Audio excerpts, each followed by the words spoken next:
All right.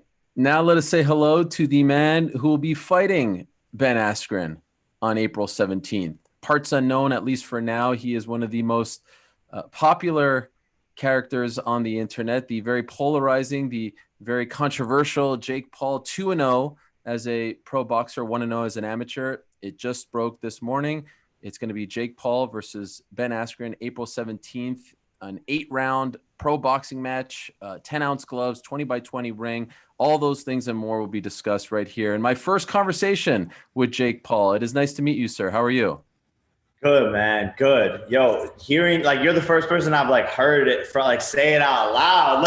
Let's go, bro. Like that sounded really nice. April 17th, 10-ounce gloves, pro fight. Man, this is my first headlining event and hearing you say that, man, I'm excited. Well, congratulations. So let me ask you, it did seem after the Nate Robinson fight that a lot of people were coming after you. You had a lot of suitors. You could have chosen a lot of people. Ultimately, why did you choose Ben Askren as your next opponent? Yeah, we were talking about five or six guys, MMA fighters, some celebrities, an NFL guy, and when it came down to the ink meeting the paper and then being like green lighting this and being like, let's do this, these guys, it turned out a lot of them weren't as serious as we thought. I think people don't like to give me props for my boxing ability, but deep down they're like, damn, this kid can fight. And Ben Askren was really the only one who was serious about it and that wanted to make it happen and was ready to go. So kudos to him.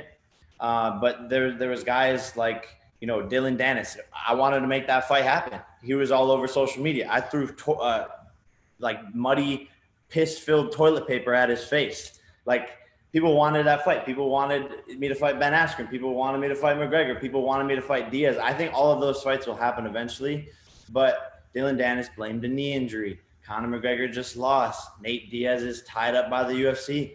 Ben Askren was really the only one ready to go, and he has less losses than McGregor.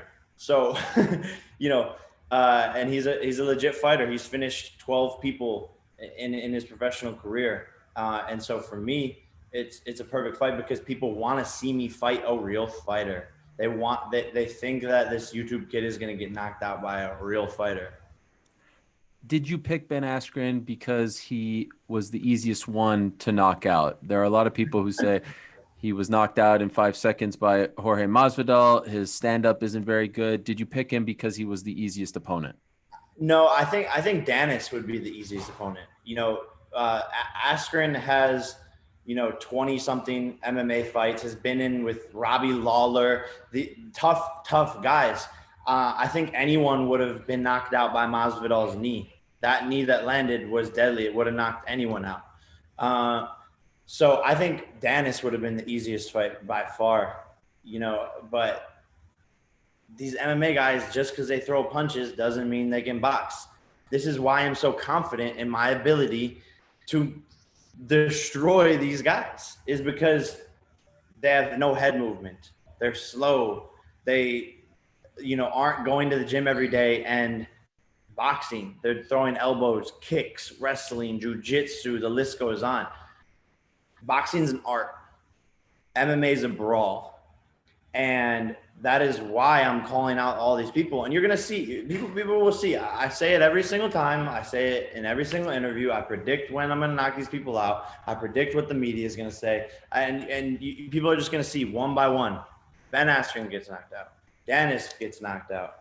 Diaz gets knocked out. It's gonna happen, and people will replay this interview and be like, "Wow, this kid really just predicted all of this." So when will you knock him out? What's your prediction for this? You know, I've been talking with my team about this. I'm too sharp right now, and we're 82 days away from the fight. April 17th is in 82 days, and just in practice this morning, I'm too sharp. I'm too fast. We wanted to be nice and say like, hey, it could go 3 rounds. He has a good chin. I just think by the end of this camp, it'll end up being a 1 to 2 round fight. He's slow, and my speed will immediately show, and he will be getting hit from every single angle, and there's not much he can do. And he has never had a boxing match, so it's different than MMA. You can't just when you're hurt, you can't just shoot your little takedown, Ben. Can't do that, buddy. Sorry. He told me earlier today he predicts a 7th round TKO of you. What's your response to that? My response is go Google Ben Askren striking. You know, it's not gonna go that long. It's not gonna go that long. I don't even think he'll hit me. I haven't been hit one time in the face in my past 2 fights. So I haven't even been punched as a pro boxer one time. Nate Robinson landed 1 body shot in a clinch. I don't think Ben Askren will even hit me. That's my prediction. So your response to that was go Google Ben Askren's striking. I know I see all the gifs and all that stuff. So and clearly you don't respect his striking. So then it goes back to the previous question: why Ben Askren? Like I don't respect a lot of MMA fighters striking. Gotcha. Okay. Like even watching Poirier, you know, he did a great job against McGregor, but and he's in South Florida, Poirier is, and so I'm putting this out there. I would love Poirier. I would love to spar you in a boxing, because when I see these guys, their stand-up game, we're like, I don't know. It doesn't impress me. A lot of these MMA guys. So I want to go spar Poirier. So Poirier, if you're watching this, you know, let's get in touch, because I would love to set up a sparring session. You can help me out with my fight for Askren, but I don't know. I'm not impressed with these guys boxing at all. You mentioned Dylan Dennis. He's been very vocal today, posting things online, DMs, all that stuff, saying that you ran away from him, that he was ready to go. Can you clear the air? Would you have fought Dylan Dennis on April 17th? In other words, why isn't Dylan Dennis your next opponent? Yeah, it seemed like that was the one that we were building towards. Yeah, so I put the biggest offer he's ever received on the table. How much? 7 figures. Okay. And we know, you know, he's probably getting 50 to 100K to fight in Bellator. This is the biggest offer. He lives at his mom's house.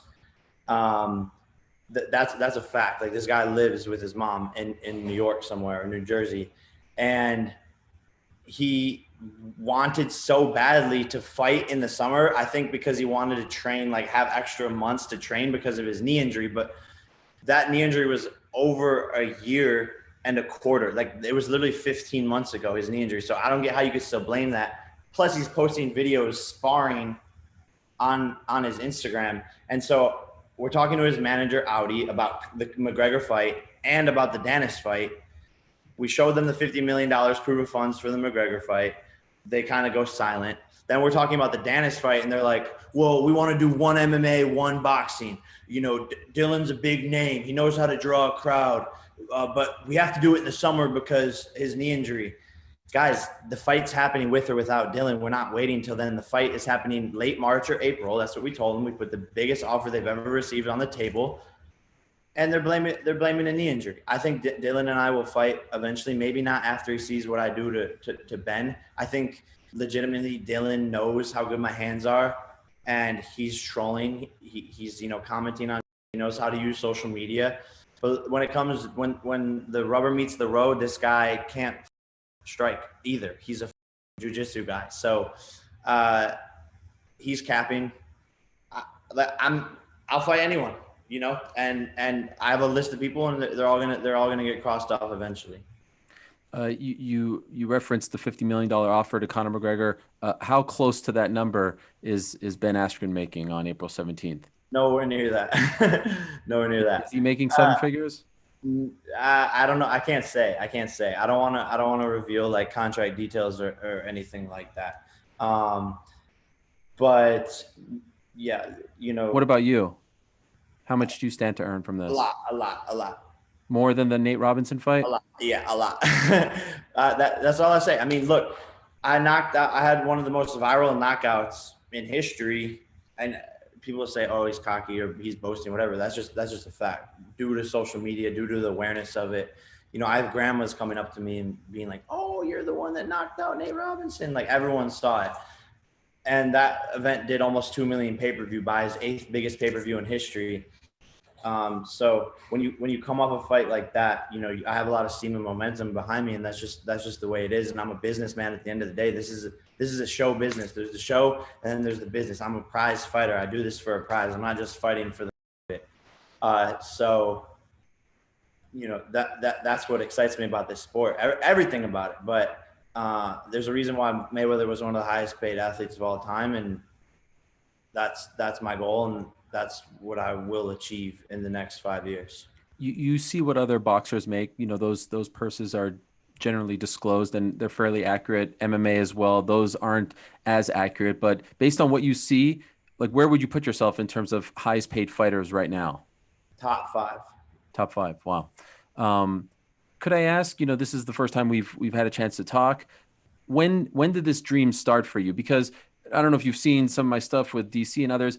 Uh, I respect your skills, and I could tell that you're taking this very seriously. I don't think that you are a sideshow. I mean, I know you're not fighting top level guys, but you're also 2-0. Like, no one fights top level guys at 2-0. So it's clear to me that you're taking this very seriously. It's also clear to me that you have skills. Like, I think a lot of people have a hard time saying that. I have no problem saying that. I'm just wondering when the dream started for you to be about, like, was this something you always wanted to do, or did someone kind of lead you down this path? I've always been a competitive athlete. I was a Division I Ohio State wrestler, had over 200 wrestling matches, was a football player, all state. I can run a 4.4 40-second yard dash. But I moved to LA when I was 17 to act and become famous and create content. And that's what I did. And that's how I built my brand, by making content, marketing myself, acting, doing YouTube, doing my business, all that stuff.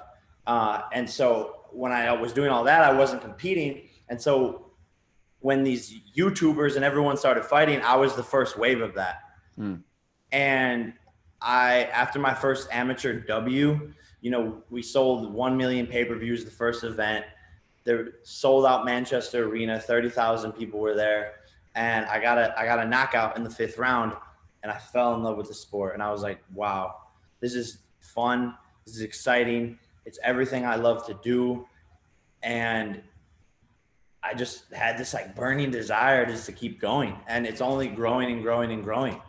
And when, I call it the boxing bug. And I feel like I was literally put on this earth to do this. What is the end goal? Like, do you want to legitimately be considered one of the greatest boxers of all time? Are you happy doing these kinds of fights? Ultimately, what is the dream here? If you told me 3 years ago, this is what I would be doing, like headlining a global pay-per-view event in my 3rd fight ever, breaking a pay-per-view, record in my 2nd fight ever, I just wouldn't believe you. So to gauge where this could possibly go in 1 to 2 to 3 fights, it wouldn't even be smart to try and say.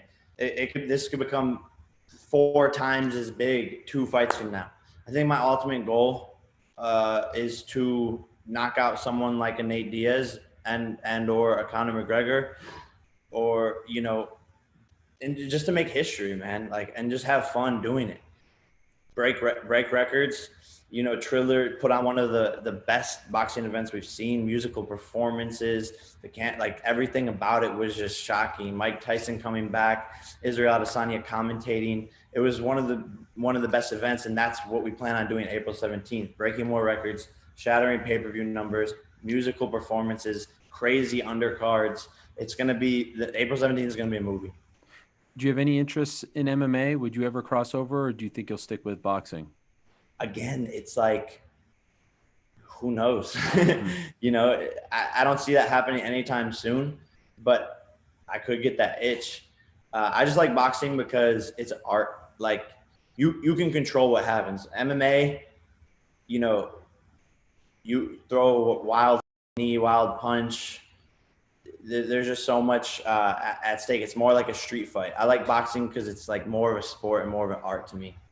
At any point, do you foresee yourself fighting, just the regular guy that you would fight when you're 10-0, 12-0, 13-0, not necessarily a celebrity, another athlete, a YouTuber, just at some point you just kind of foresee yourself being on that path to, just regular boxers, right? Because you haven't done that yet. I think if the business makes sense, Mm-hmm. right? And you know, I'm not here to have 45 fights and try to, do all of that. I'm here to do good business and to have fun and to put on massive events. You see Floyd Mayweather, engaging with my brother. Like those are the fights I want. Big fights that are going to make history and break pay-per-view records. Uh, I'm not I'm not here to do anything small. So if it makes sense and it's big names and big pay-per-views, then I'm down. Speaking of your brother, Logan Paul, he also boxes. He will be competing against Floyd next month. Are you guys close? Yeah. Yeah. I saw afterward you said, you put a couple of pictures up like who should I fight next, and he was one of them.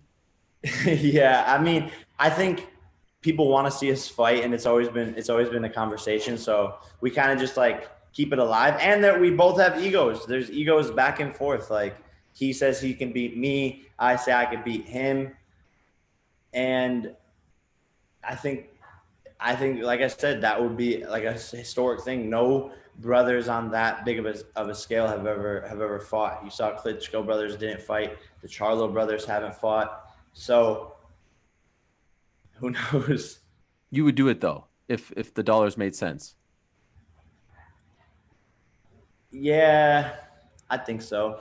I mean, but at the end of the day, also he's my brother. So I don't know. I think it'd just be a conversation that we would have to have, and if the timing of it ever does make sense, then maybe. But it could also never happen. Who's the better fighter? Me, hands down. And I say that based off of like my record. I'm 3-0 with 3 KOs. Right. He's 0-1-1. Uh, so it's hard to really argue with that. People think because he's older, he's better. He has a podcast and he's always constantly talking about how he's better. So people like are brainwashed by that. But he knows it deep down. He said it. He said it too. He's kind of like taking steps back and sort of reverse that thought about me being the better fighter. But he said it before, and I'm just more active. He hasn't fought in 18 months. I've fought twice, literally in the past year. I'm fighting again, so I'm staying active and just training more than him. So Why do you think your presence in boxing bothers people so much? It's amazing to me. Like even today, breaking the news, the text I got like, "Oh, Jake, why are you reporting on Jake Paul? Ignore this guy, all this stuff." And the old school boxing media, I feel, doesn't want to cover you. And then the old school fighters, there are some obviously like Tyson, he gave you the rub, but it just seems like your presence in boxing, while it does seem like you're taking it seriously, you're surrounding yourself with respected people like BJ Flores and Shane Mosley prior. For some reason, it bothers people immensely. Why do you think that is? I think people don't like change. I don't think they can comprehend how good this is for the sport. I'm literally bringing 20, like I have 50 million followers across all my social media platforms. That's like 24 and under. I'm bringing a whole entire new audience to boxing that's going to grow the sport. What I'm doing here is only positive. And so I think people who don't like change, the boomers, the baby boomer generation who is just going to hate on any kid that wants to become successful. I think there's a lot of jealousy. I'm making more money than these people who have been in the sport for all this time. And so of course, when there's money and greed and envy, like that's going to show through emotion and they're going to hate. At the end of the day, these guys are just haters. Uh, I'm loud, I'm cocky, I'm young, and I'm just doing shit differently. I don't need the promoter. I don't need half the shit that these boxers need. I'm my own marketer. I'm my own promoter. I'm my own distribution channel. I sell my own tickets. I sell my own merchandise. I talk my own. I'm disrupting the system right now. And the people who are haters are going to hate on that. And the people who have open minds and want to see dope shit happen, they're going to support me. So will you ever align yourself with a promoter? I don't think so. No, I mean, there's no reason. I mean, Uh, I think if anything, like, maybe a little hint, but I'm working on something where I'm going to become a promoter. Hmm. So, you know, at the end of the day, you see these people like Ryan Garcia who are the most popular boxers now. Why? Because he has social media. 4 years ago, Ryan Garcia DM'd me and was asking me to be a part of my social media team. He wanted to be a part of that because he's smart. He knew that that social media presence would grow him into being one of the biggest boxers. So it's no different now. It's almost better to have to sell tickets and be a fighter who could sell tickets than it is to have the skill. And Hmm. it's sad, but again, this is a business. Numbers don't lie. So this will be under the Triller Fight Club banner. You're the main event, as you said, April 17th. How many fights are you contracted to with Triller? Is this just another, like, you go fight by fight here, or do you have like an X fight deal with them? Yeah, we're going fight by fight. Okay. So you But can go to someone else after. You can be on a different platform. yeah, but I mean, Triller's incredible to work with, and Snoop Dogg's commentating. Triller has the production value. They have the musical acts. They know how to put on an event. I mean, their first event ever was the eighth biggest pay-per-view event in history. So, what can we do here? Hmm. Where will this land? We're talking on the phone. We're saying we want this to be the top five pay-per-view events in history. And this will be available on all pay-per-view platforms, right? Yeah, globally, Yep. and it's going to be distributed across the world as well. Who's your head coach now? Is it still Flores? Yes, BJ Flores, Jay Leon Love is helping me out. Jacob Chavez. So we have a solid team all the way across the board, and uh, you know, if it's not broke, don't fix it. We're crushing these guys, and these people aren't lasting in the ring with me. And that's the same in sparring. I'm sparring professional boxers, professional MMA fighters on a daily basis. Uh, Undefeated guys, undefeated boxers, IBF world champions, WBA world champions, and I'm beating these guys, Ariel. Mm. I'm not you. Like I swear to God, it's the craziest thing. So, I haven't even really been able to show the world my skill at all. And that's what's funny about this is I've been in the ring for like 5 minutes in the past year. Like I've only fought for a total of 5 minutes. So people don't even know what I do or how I fight at all. I haven't been able to show my inside game. I haven't even been able to show my combinations because these guys are just going down with one punch. So I'm excited. People are going to be shocked. They're going to themselves. Where will you train for this fight? I understand you moved from LA, right? You talked about the distractions there. You needed to get away. Will you go back to Big Bear? Are you going to be somewhere else? We're here in Miami training. I wanted to channel Masvidal's energy since he's in Florida. I wanted to link up with Masvidal, spar Will with. you? Yeah, yeah. I'm linking up with Masvidal tomorrow.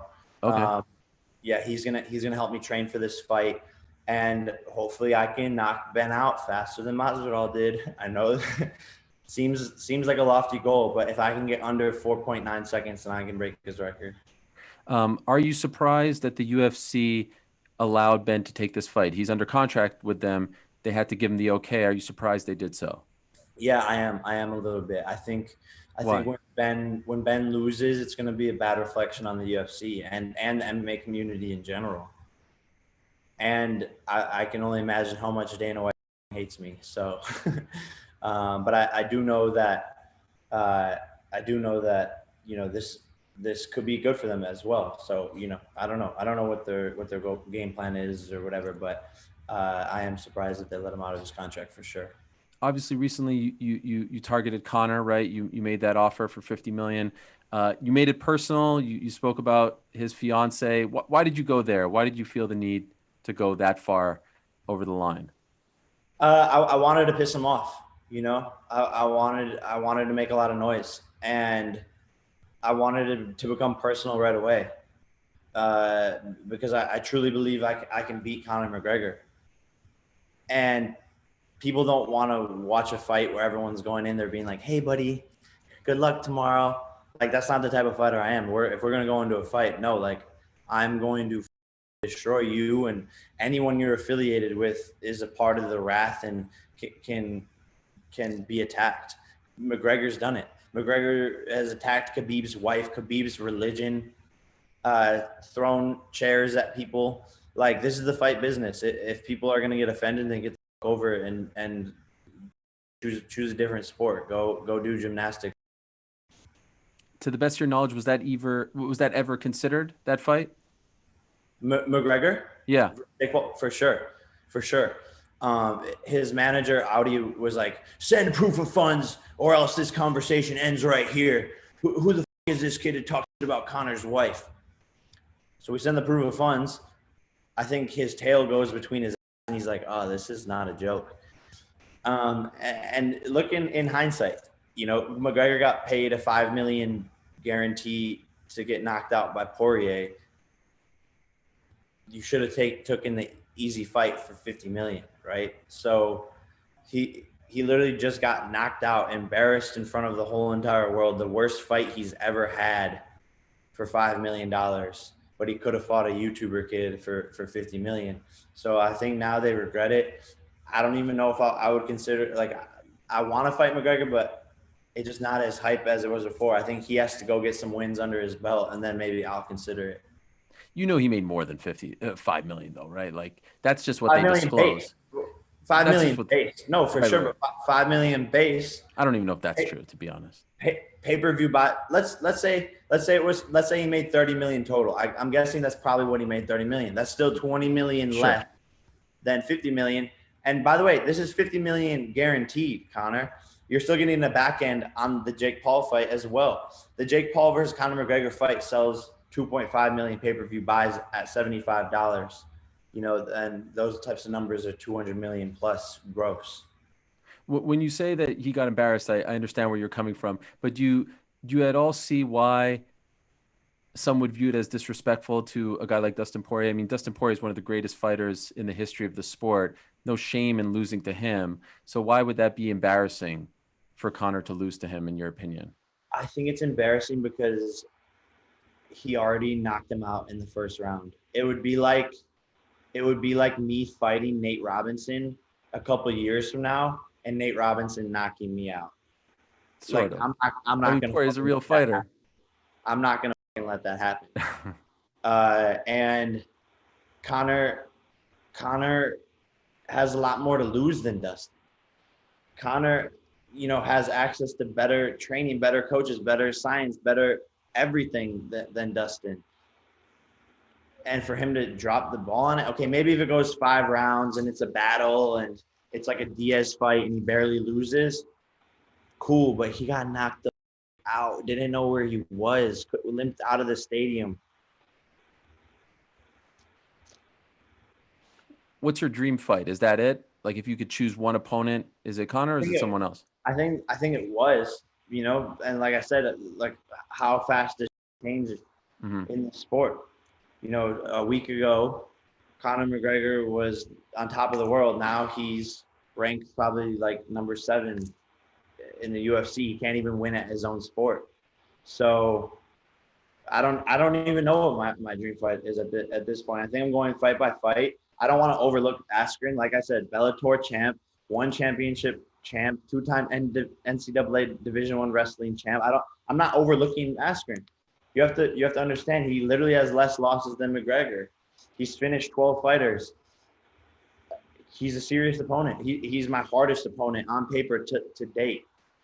So I think it's one fight at a time. I don't know what the dream fight is, and we'll see what happens. I noticed on your Instagram, you only follow 2 people now, Triller and Ben's wife. Why is that? She thick, bro. She's what? She's thick. Okay. With like 2 C's, like Okay. THICC. Thick, like she's real thick. So I don't know, like I just thought she was bad. So I don't know. I mean, maybe after I beat Ben, I don't know. He when I spoke to him earlier, he's like, this kid's he's a clown, he's a YouTuber. I think there's an angle building here. Like, he'll do this for the fighting community. Do you feel like this is Jake Paul versus MMA? Is this Jake Paul versus the like how is this being billed in your mind? Yeah, I think it's Jake Paul versus every single Jake Paul hater. That's one, and then there's Jake Paul versus the MMA world, and then there's Jake Paul versus Ben Askren. You know, he is seriously underestimating me, and I'm watching it unfold, just like Nate Robinson did, just like all my opponents do, just like everyone does. I like people don't get it. People don't get me. They don't understand me. They don't understand my ability. They don't understand the vision I have. They don't understand the roadmap. They don't understand how serious I take. They don't see what I do when the cameras aren't rolling. They just see this like loud, arrogant kid talking on his Instagram, and that's what I want them to see. That's why I'm a marketing genius, How and many that's why. pay-per-views? Say Sorry that to again. interrupt. Sorry to interrupt. How many pay-per-views do you think this sells? Man, it's hard to say. It's hard to say. Uh, I just want to break records. I mean, it could sell all the way up to 2 million. It could sell 1 million. This is a test for me. This is a test for me. A lot of people were like, Jake, the only reason people watch your fight is because Mike Tyson was a part of it. That's the only reason there was pay-per-view buys. That wasn't your pay-per-view. I disagree. I coming into the fight, there's more interviews of me online. There's more videos with millions of views of me promoting the fight. There was more Google search results around Jake Paul going into that fight. And the Triller CEO said Jake Paul was responsible for 50% of these pay-per-view buys. He said that in a statement. And I'm not sure how they tracked that or where that came from, but that's what he said. So if it sold 1.8 million pay-per-view buys, that means I sold 900,000 in my second fight ever. So, who knows what this fight's going to sell, but I think it's going to do numbers. How much are you worth? I don't know how to answer that. I mean, priceless.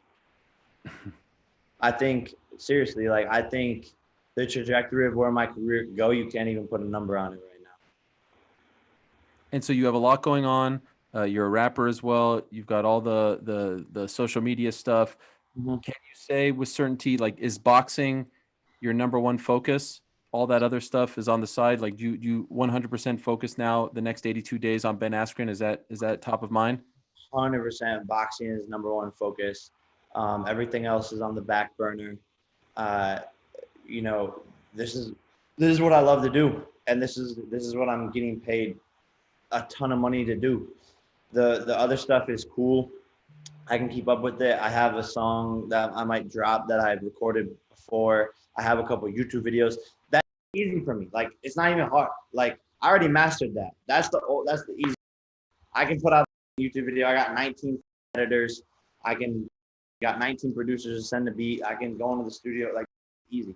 So now it's time to master boxing. You have a freestyle about Ben? A Nah. diss track, if you will. Come on, give us something. I Spit some should, bars I, for us, Jake. Come on, I should write you I did it should write a, with Mike Tyson. I should write a Ben Askren diss track. You should do it to the funky song that he walks out to, but a remix of it. Come on, that's a good idea. What a terrible nickname, like Funky. What about the gif of him like shadow boxing? What about that? I mean, that has to concern you, right? Yeah. Come on. That's impressive, no? Nah, bro. Like, that's why I don't get why he thinks he can win. I just don't. I don't get it. You know. But at the same time, I have seen him take a lot of punches, so he does have a chin. At the end of the day, but we'll see. We're gonna put that to the test, Eric. We're gonna put his chin to the test, April 17th. Two last details. Could you tell us what weight? Yeah, I think it's gonna be around 190. Okay. I don't know what Ben walks around at, but I know he's like 5'10".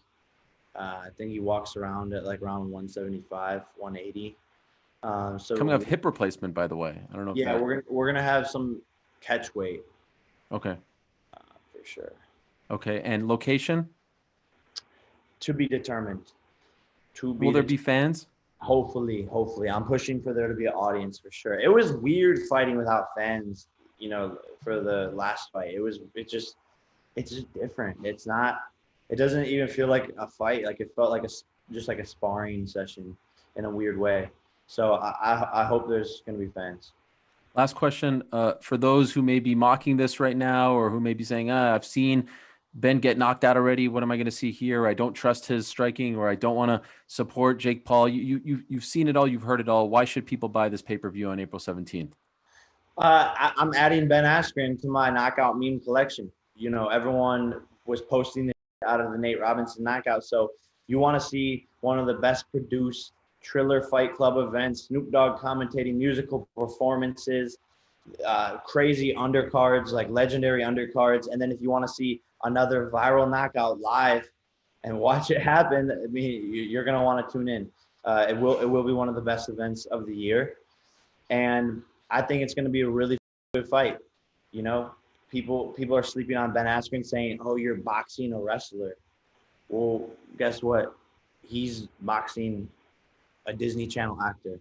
So, at the end of the day, it's war. It's a death match, and it's two guys with a lot to prove, a lot riding on the line. The whole MMA community is banking on Askren to knock out Jake Paul. You have my millions of fans wanting to see this knockout. This is going to be a movie, a literal movie. There's so much at stake. And if you don't watch the fight, you're the odd person out. You're going to have the FOMO. So tune in April 17th, and you're going to get your money's worth. And by the way, could you tell us the other fights on the card, since you're essentially the promoter? What We're else you locking got? them down. We're locking them down right now. But there's going to be announcements to come, some big names, some influencers. So we're making this a movie. All right, Jake, appreciate the time. Congrats on the fight being announced. Good luck in training, and of course, good luck on April 17th. Thank you, Ariel. Thank you for watching ESPN on YouTube. For live streaming sports and premium content, subscribe to ESPN+.